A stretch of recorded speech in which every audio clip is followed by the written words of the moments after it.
In the last module, we talked about the stance in regards to your own energy field. In this module, we're going to talk about the stance in relationships. Now, this can be romantic relationships, it can be friends, or it can be just somebody that you're casually meeting, or even just walking down the street. We are doing this whether we realize it or not. And we're going to look at a few of the scenarios. First, in review, these are the three different stances that I see. One is the amoeba. This is what we talked about in the last module. This is where you're in connection dominance and you have a field that is very boundaryless and tends to be very amorphous and tends to merge in with others. Alternatively, when we feel our boundarylessness and our sense of merging with others, we often then can flip, or for other people, the stance of the containment wall is your natural stance. This is where we very clearly have a defined boundary about us, around us, and we are, in essence, putting up a wall or a boundary or a protection around us. The challenge with each of these, and the wall, when we cut ourselves off from connection and from being able to feel the field around us, then we also end up feeling very isolated. It shuts us down and blocks our ability to be able to perceive and to access intuition and to access experiences, because we become very isolated and contained. So while it combats the feeling of merging and amorphous, it has the opposite effect, where it then blocks us from being able to feel others and to be in deep connection with the world around us. The stance puts these two together, connection and expression, in a way that allows you to be in your centeredness, your meanness, and holding this as a column, which is anchored in your hara, which is about 2 inches below your belly button.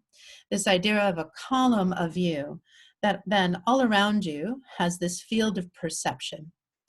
And this ability, this combination allows you to have the ability to move with confidence in the world and to move with a strong sense of self at the same time that you have this open sense of field of perception. You have access to all of your intuition and access to being able to respond to the world around you and to experience others around you.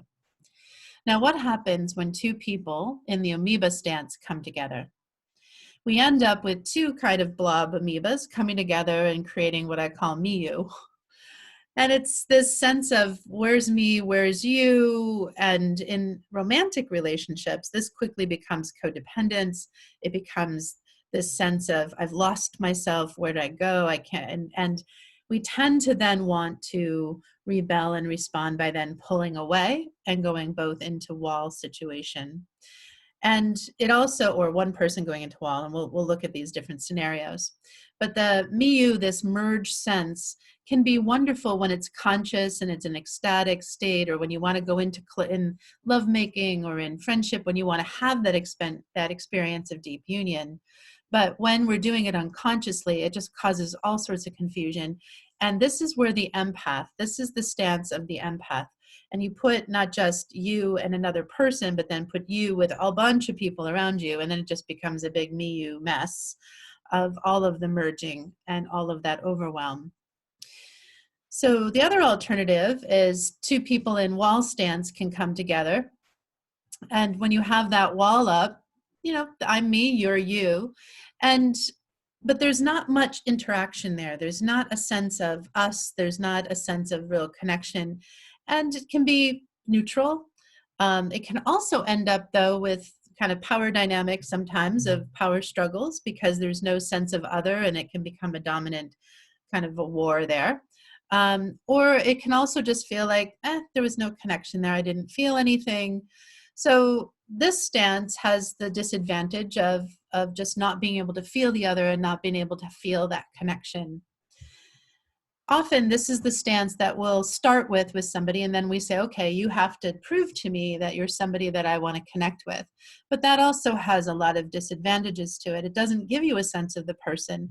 And so you end up opening. At some point you make the choice to open and you still don't have an experience of them, and then that can cause a lot of problems with, oh man, I'm sorry I opened, and all sorts of confusions can happen. So this way limits you also in being able to get information about the person, to see what wants to happen between you, to have some experience to then have an informed decision about what kind of relationship you want to have with this person.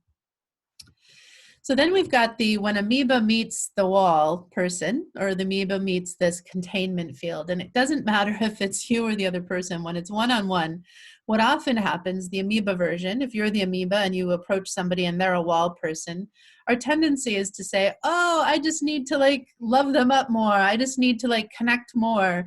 And what happens? The other person ends up walling up even more. The wall gets thicker, there's a lot more sense of leave me alone, I'm contained, or vice versa. I'm sure you've also had that experience of meeting somebody who then like, man, I feel smothered, I feel like you want everything from me, you're merging in, get away. We tend to put up this and this even stronger barrier, which then creates obvious challenges. So here's what happens when we both have the ability to hold the stance.